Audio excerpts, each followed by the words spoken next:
여러분, 예수님을 믿는 그리스도인들과 세상의 다른 모든 종교를 믿는 분들과의 차이점이 무엇이라고 생각하시나요?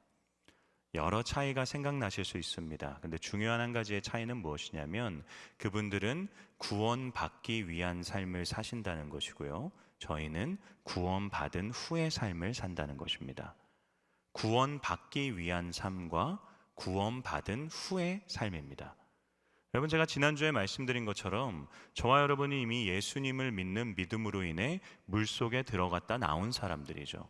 그래서 예수님을 알기 전에 나의 모든 죄의 이 육체가 물속에 들어가며 죽었고요. 이 물속에 다시 나왔다라고 하는 것은 이제 예수님을 아는 존재로서 나는 새로운 피조물로서 살아간다라는 것을 의미하는 것이었죠. 우리는 이미 물속에 들어갔다 나온 자들입니다. 즉 예수님을 믿고 난 후에 구원받은 후의 삶을 살아가고 있는 자들이다라는 것이죠. 그래서 여러분, 저와 여러분은 이미 구원받았고 또 그리스도께서 다시 오시는 그날에 완성된 구원을 얻을 것입니다. 이게 기독교 구원의 특별함이죠. 아직 완성되지 않은 구원을 우리는 이미 완성된 것으로 고백할 수 있어요. 우리는 완료형으로 우리의 구원을 선포할 수 있습니다. 이게 기독교 구원이 가지고 있는 특별함이에요. 어떻게 그럴 수 있나요? 구원의 근거가 나에게 있는 것이 아니라 나의 믿음의 대상이신 그리스도, 그분에게 있기 때문이죠. 그래서 여러분, 저와 여러분은 이미 구원받은 자들입니다. 그렇게 우리는 구원받은 이후의 삶을 살아가고 있는 자들인 것이죠. 여러분, 이것이 왜 그렇게 중요할까요? 구원받기 위한 삶이 아니라 구원받은 후의 삶을 살아간다는 것, 이 두 가지는 상당히 비슷해 보이지만 사실 삶을 대하는 태도에 있어서, 특별히 삶의 목적에 있어서 엄청난 차이를 가져오게 됩니다. 구원받기 위한 삶을 살아가시는 모든 사람들은 자신이 하는 모든 노력과 선행과 희생과 여러 열심들의 목적이 무엇인가요? 자신의 구원을 위한 것이 되어집니다. 구원받기 위해서 자기 자신을 위한 일이 되어지는 것이죠. 그런데 구원받은 후의 삶을 살아가는 사람들의 삶의 그 모든 것들, 희생과 선행과 노력과 최선의 모든 것들은 나를 이미 구원하신 하나님을 위한 것이 되어지는 것이죠. 삶의 목적이 바뀌게 됩니다. 나를 위해서, 나의 구원을 위해서 몸부림치며 살아가는 인생을 사는 게 아니라 이미 나를 구원하신 하나님을 위해 살아가는 인생이 되어지는 것이죠. 그래서 여러분, 사도 바울이 구원받은 그리스도인들의 삶을 표현하면서 이렇게 이야기합니다. 고린도전서 10장 31절 말씀인데요, 함께 읽어보겠습니다. 시작. 그런즉 너희가 먹든지 마시든지 무엇을 하든지 다 하나님의 영광을 위하여 하라. 아멘. 여러분, 그리스도인이 어떤 사람들입니까? 먹든지 마시든지 무엇을 하든지 다 하나님의 영광을 위해 하는 사람들입니다. 우리의 삶의 목적은 변했어요. 구원받았습니다. 그렇기에 구원받은 이후에 우리의 모든 삶은 무엇을 하든지 간에 다 하나님의 영광을 위해 하는 사람들이죠. 사랑하는 성도 여러분, 이걸 잘 이해하셔야 돼요. 목적이 바뀐 것입니다. 내가 예수님을 믿었다고 해서 갑자기 나의 삶이 다른 차원으로 가는 것이 아닙니다. 내가 살아가던 일상에서 막 새로운 일상이 펼쳐지는 것이 아닙니다. 우리는 예수님을 믿기 전이나 믿은 후나 동일한 세상을 살아가죠. 동일한 환경을 살아갑니다. 또한 그 세상 가운데서 세상 사람들과 전혀 다르지 않는 똑같은 삶을 살아갑니다. 우리도 세상 사람들처럼 일하고요. 똑같이 일합니다. 똑같이 고민합니다. 똑같이 기뻐하고요. 똑같이 즐거워합니다. 우리의 삶이 변하는 것이 아니에요. 그러나 여러분, 목적이 바뀌는 겁니다. 똑같이 살아가는 것 같아요. 그런데 그들과는 다른 목적으로 일을 합니다. 다른 목적으로 고민합니다. 다른 목적으로 즐거워하고요. 다른 목적으로 고민하고 슬퍼합니다. 똑같은 것 같아요. 그러나 완전히 다른 것이죠. 살아가는 삶의 목적은 무엇입니까? 예수님을 믿었습니다. 구원받았습니다. 이제 구원받은 후의 삶을 살아갑니다. 근데 우리는 여전히 나 자신만을 위해서, 나의 풍요와 나의 즐거움과 나의 쾌락을 위해서만 내 인생을 살아가고 있다면 여러분, 사실 우리는 목적이 바뀐 인생이 되지 않았다라는 것이죠. 우리는 그리스도를 위한 삶을 살아가야 됩니다.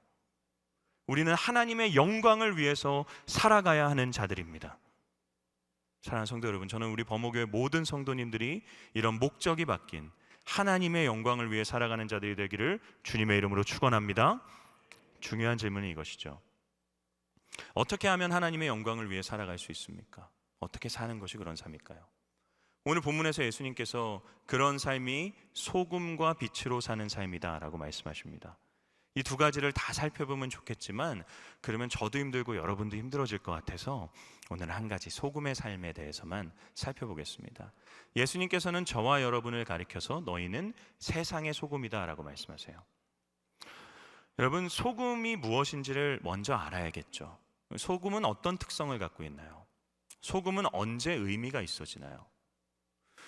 여러분들 중에 혹시 소금통 안에 소금이 담겨 있는 것을 보면서 막 행복하고 즐겁고 기쁜 분들 계세요? 그러시면 안 됩니다. 그게 아무리 이쁜 핑크색 히말라야 솔트라고 하더라도 여러분, 소금통 안에 소금이 담겨 있는 것은 큰 의미가 없습니다. 소금은 원래 그러기 위해서 만들어진 것이 아니기 때문이죠. 소금은 언제 의미가 있어지나요? 소금통에서 나와서 뿌려질 때 의미가 있습니다. 여러분, 예수님께서 저와 여러분을 너희는 세상의 소금이다 말씀하세요. 무엇을 의미하나요? 우리는 세상에 뿌려져야 하는 자들이다라는 것이죠. 소금통 안에 갇혀서 같은 소금들끼리 그곳에 있는 것이 우리 그리스도인들의 특징이 아니라는 것입니다. 그리스도인이 그리스도인으로서의 의미를 갖기 위해서, 그리스도인으로서의 삶을 살기 위해서는 반드시 소금통 밖으로 나아가서 세상에 뿌려져야 된다는 것입니다. 뿌려짐으로써 어떻게 되나요? 자신을 녹이는 거죠. 자신을 희생합니다. 그럼으로써 다른 사람을 살리는, 더 나아가 세상을 살리는 이타적인 존재로 살아야 된다는 것입니다. 그게 세상의 소금이다라는 것의 의미죠. 여러분, 그리스도인은 그래서요, 이기적인 존재가 될 수 없습니다. 그리스도인은 그 본질상 이타적인 존재가 될 수밖에 없어요. 왜 그런가요? 여러분, 제가 계속해서 반복을 하죠. 죄는 무엇입니까? 자기중심성이에요. 그래서 죄인은요, 세상이 어떻게 되든지 다른 사람들이 어떻든지 상관없이 내가 기쁘고 내가 행복하면 다 괜찮습니다. 그게 죄의 특성이에요. 지극히 인간을 이기적인 존재로 만듭니다. 근데 죄의 반대말이 무엇입니까? 은혜입니다. 죄의 반대말은 은혜예요. 은혜의 특성은 무엇입니까? 타인 중심성이죠. 그래서 끊임없이 다른 사람을 생각하게 만듭니다. 나 외에 내 시선을 나에게만 고정하는 게 아니라 다른 사람을 향해서 계속 뻗고 세상을 향해서 뻗게 하는 것, 그게 은혜죠. 그래서 예수님께서 구원받은 후에 우리가 지켜내야 되는 율법의 정신을 뭐라고 말씀하시나요? 하나님 사랑, 이웃 사랑입니다. 이웃을 사랑할 때 어떻게 사랑하라고 말씀하시나요? 내 이웃을 내 몸같이 사랑하라. 여러분, 이 말씀은요, 기본적으로 희생을 근거로 하고 있는 말씀이죠. 전제로 하고 있는 말씀이에요. 왜냐하면 우리는 끊임없이 나를 사랑하고 나만을 위하는 것에 익숙한 사람들인데, 먼저 하나님을 사랑하고 이웃을 사랑하는 일에 몰두하라는 것이죠.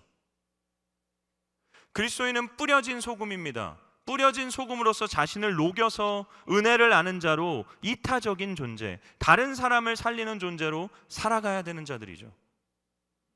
다른 사람을 위해서만이 아닙니다. 우리는 이 세상을 위해서 살아가야 되는 자들입니다. 여러분, 하나님이 처음 천지를 창조하실 때 반복해서 하신 말씀이 무엇인지 알고 계십니까? 세상을 창조하시고 난 후에 뭐라고 말씀하시죠? 보시기에 좋았더라. 그러니까 하나님이 처음 세상을 창조하셨을 때 이 세상의 모습은 너무 완벽했다라는 거죠. 아름다웠다라는 것입니다. 하나님이 보시기에 선한 세상이었다라는 거죠. 근데 여러분, 저와 여러분이 살고 있는 이 세상이 정말 그렇게 완전합니까? 우리의 눈에 보기에 좋나요? 하나님이 지금 이 세상을 보시면서 보시기에 좋았더라 라고 말씀하실까요? 그렇지 않죠. 우리의 눈에도 좋지 않습니다. 왜 이런 세상이 되었습니까? 죄의 문제로 인해서인 것이죠. 죄로 인해서 인간이 자신의 욕망을 이루기 위해 이 모든 자연 세계를 파괴하는 것이죠. 더 풍요로워지고 더 많이 갖고 더 안락한 삶을 살기 위해서 하나님이 창조하시고 완벽하다 평가하셨던 세상을 파괴하는 존재로 살아가는 것이죠. 그래서 우리는 하나님이 선하다고 하신 것으로 다시 세상을 바꾸어 나가는 일에 쓰임 받아야 될 사람들입니다. 하나님이 완전하다고 여기시고 하나님이 선하다고 여기시고 하나님이 기뻐하다고 여기시고 하나님이 보시기에 좋았던 이 원래의 창조의 모습으로 바꾸어 나가기 위해서 나를 녹일 수 있는 사람들, 그게 그리스도인이죠. 그게 소금으로 뿌려진 삶입니다. 그게 소명자의 삶인 것입니다. 나를 위해서가 아니라 다른 사람을 위해서, 나를 위해서가 아니라 세상을 위해서 살아가는 사람들. 왜 우리가 그토록 열심히 돈을 버나요? 더 개인이 안락하고 편안한 삶을 살기 위해서 아닙니까? 그런데 그리스도인은 어떤 사람들입니까? 목적이 바뀐 사람들이에요. 내가 돈을 버는 이유는 나의 물질을 통해서 연약한 자들이 살아나도록 하기 위해서, 그들을 위해 쓰임받기 위해서, 더 나아가 나의 이 물질을 통해서 세상에 깨어진 것들이 조금 더 나아지기를 바라는 마음에서. 그래서 그리스도인은 돈을 얼마나 벌었느냐를 중요하게 생각하는 사람들이 아니에요. 돈을 어떻게 사용했는지가 더 중요한 사람들입니다. 세상은 얼마나에 더 관심이 있죠. 넌 얼마나 벌었냐, 너의 통장엔 얼마나 있냐, 너의 자산의 가치는 얼마냐, 얼마에 관심이 있습니다. 그런데 우리는 어떻게 사용했는지에 더 관심이 있는 사람들이에요. 권력도 그렇지 않습니까? 왜 권력을 가지려고 합니까? 왜 그토록 높은 자리에 올라가려고 하나요? 군림하기 위해서, 나의 뜻대로 모든 일을 하기 위해서. 그리스도인이 권력을 가지기 위해서 노력해야 되는 이유는 연약한 자들을 위해, 세상에 깨어진 것들을 회복시키기 위해서, 세상에 뿌려진 자로 사는 것입니다. 세상에 뿌려져서 나를 녹이고 나를 통해서 정말로 다른 사람이, 더 나아가 이 세상이 조금이라도 더 이루어지기를 위해서 사는 사람들, 그게 그리스도인인 것이죠. 그리고 여러분, 저희가 이처럼 뿌려진 소금으로서 정말로 이타적인 자로서 소명자로서 살아갈 때 비로소 하나님이 우리를 통해 영광을 받으십니다. 여러분, 초대교회 성도들이 이런 삶을 살았죠. 우리 사도행전 2장 47절 말씀 한번 읽어볼까요? 읽겠습니다. 시작. 하나님을 찬미하며 또 온 백성에게 칭송을 받으니 주께서 구원받는 사람을 날마다 더하게 하시니라. 아멘. 이들의 삶이 어땠나요? 날마다 하나님을 찬미했고요, 온 백성에게 칭송을 받았다고 합니다. 사람들이 이들을 막 칭송했어요. 그 결과 구원받는 사람들이 날마다 늘어났다라고 합니다. 이들의 그 괜찮은 삶을 보면서, 이들의 그 칭송받을 만한 삶을 보면서 구원받는 자들이 더욱 늘어났다라는 것이죠. 이들이 무엇을 했습니까? 사도행전 2장 43절에서 46절입니다. 읽어보겠습니다. 시작.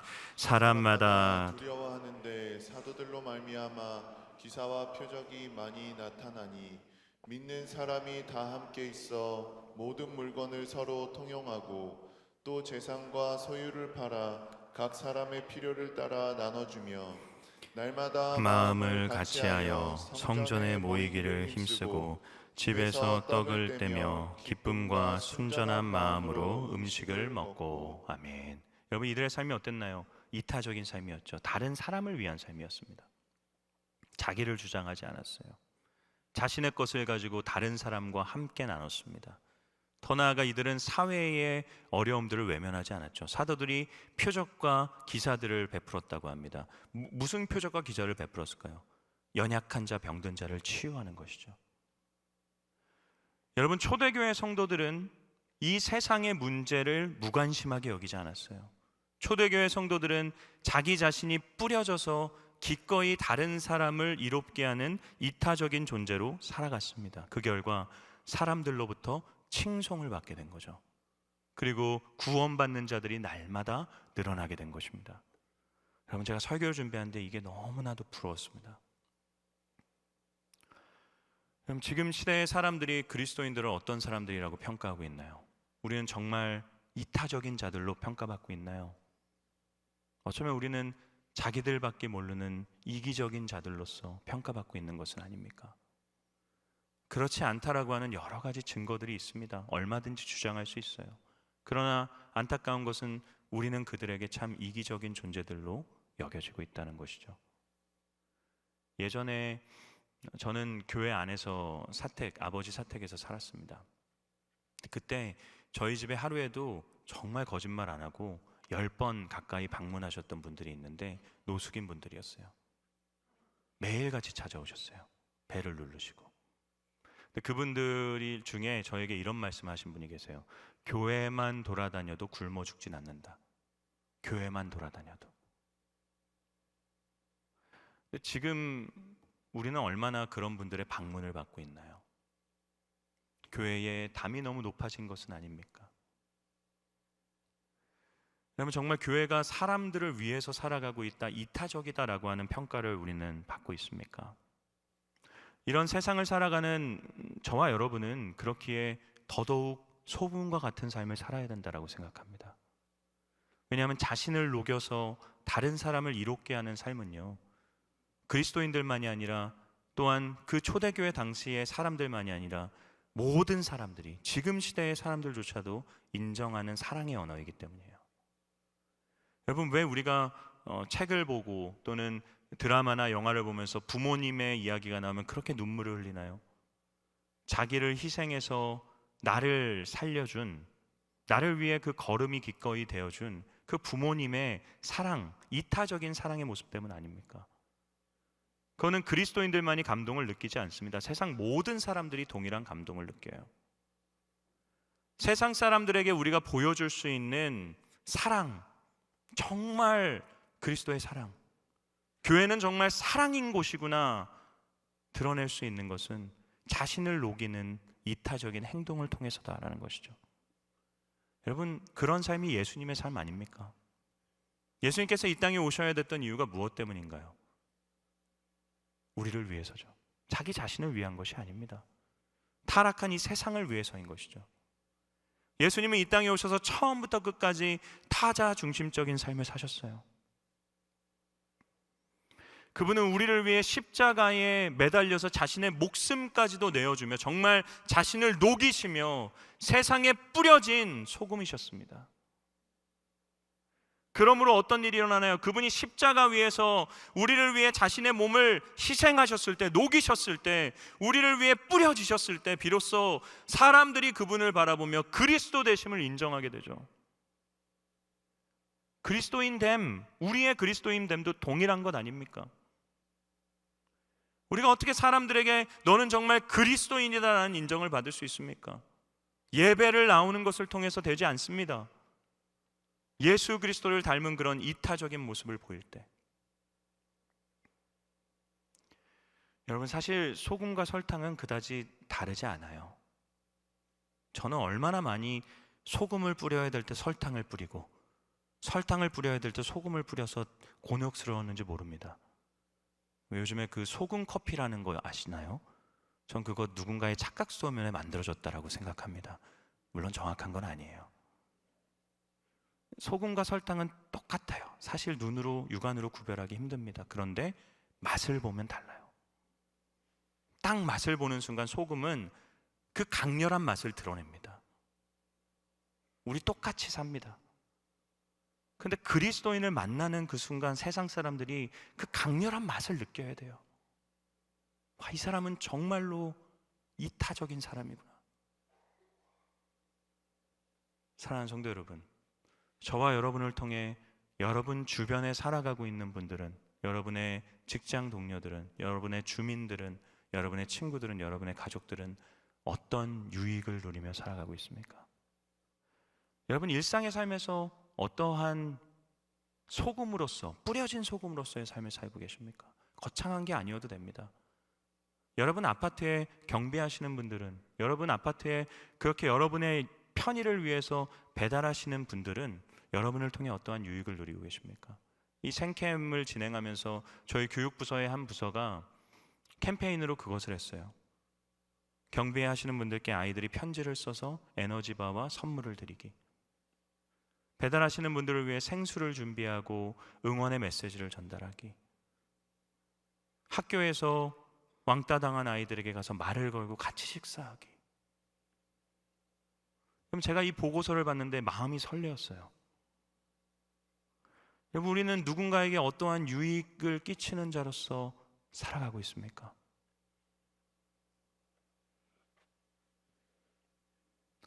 여러분, 또한 세상을 위해서 우리가 하고 있는 일은 무엇입니까? 이 세상에 자연이 심각하게 파괴되고 있죠. 분리수거를 하는 것 우리가 해야 되는 것 아닙니까? 철저하게 하는 것, 에너지를 낭비하지 않는 것, 직장을 살아가면서 정해진 규칙을 지키는 것, 관습에 넘어가지 않는 것. 여러분, 이 모든 것들이 이 타락한 세상을 밝히기 위해서, 회복시키기 위해서 뿌려진 소금으로서의 삶이 아닌가요? 사랑하는 성도 여러분, 저는 저와 여러분이 지극히 이기적인 소금통 안에 갇혀있는 소금들이 되지 않기를 소망합니다. 교회도 그래야 되죠. 교회도 뿌려진 소금으로서의 교회가 되어야 됩니다. 독일의 유명한 신학자죠, 본회퍼 목사님이 이런 말을 했습니다. 교회는 타자를 위해 존재할 때 비로소 교회가 되어진다. 교회는 다른 사람을 위해 존재할 때 비로소 교회가 되어집니다. 교회는 고백 위에 세워져 있지만 교회의 교회됨을 증명하는 것은 다른 사람을 위함이다라는 것이죠. 이분의 교회론은 타자론적인 교회론이에요.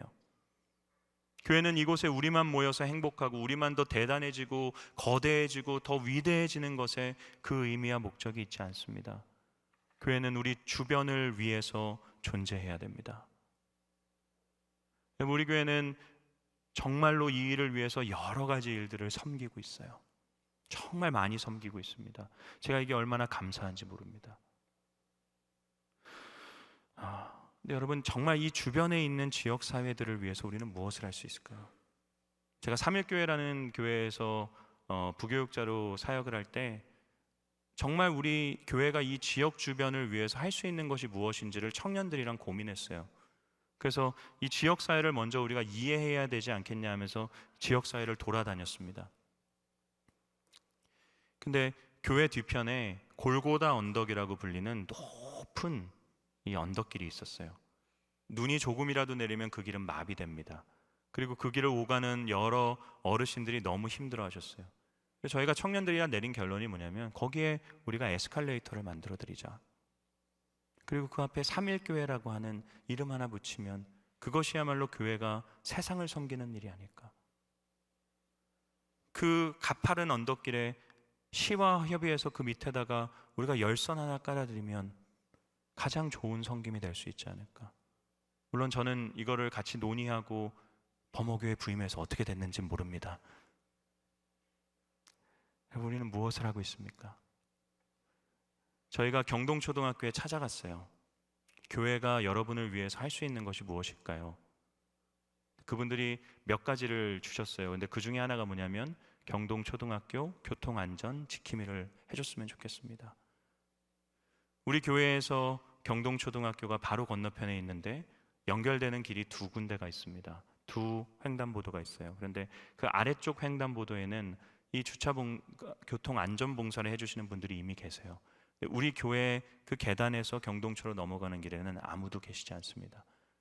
그곳이 등하교 시간에 와보시면 알겠지만 엄청난 혼잡이에요.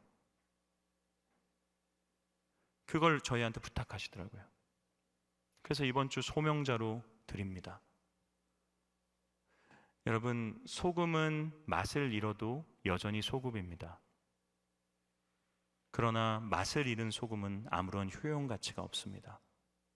결국 땅에 던져져 사람들의 발에 밟히는 용도로밖에 사용되지 않습니다. 사랑하는 성도 여러분, 저는 저와 여러분이 소금통 안에만 갇혀 있다가 계속해서 갇혀 있다가 결국 사람들의 발에 밟히는 소금으로 전락하지 않기를 원합니다. 우리는 세상으로 뿌려져야 되죠. 그리고 세상에 지배당하지 않고 세상을 변화시키고 세상을 이롭게 만드는 소금으로서 살아가야 될 줄 믿습니다. 그러므로 하나님이 우리를 통해 영광 받으시고 하나님이 우리를 통해 높임 받으시는 그날이 속히 오게 되기를 우리 주님의 이름으로 축원합니다.